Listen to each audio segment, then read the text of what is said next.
heard of the ghosts of Christmas past, present, and future, but have you heard of the ghosts of Cincinnati's Music Hall? Janelle Walton takes us inside what some say is one of the most haunted buildings around town. If you look closely, there is something you may be surprised to see in the newly renovated Washington Park. Across from Music Hall, 2 gravestones. And they've been placed on display here in the park as a reminder of the cemetery past. The land was once used as a pauper cemetery in the late 1800s. Before Music Hall was built, a decision was made to leave the remains in place. A full house here at Music Hall means over 3,500 patrons are here for the performance.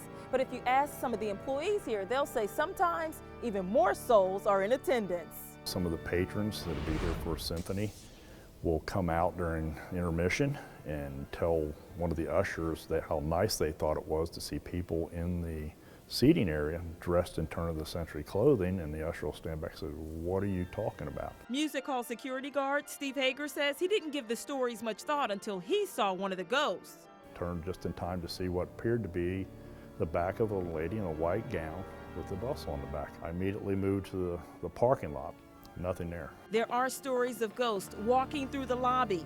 Others say a spirit warned them to stay away. Friends of one of our staff's family were in the backstage area, and they reported that a little girl told them not to go into the basement areas, saying that bad things had happened there. They turned and there was no little girl there.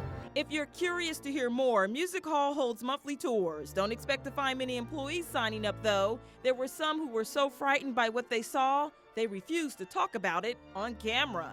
So the next time you're enjoying Music Hall, remember, just because there's an empty seat doesn't mean there isn't someone sitting next to you.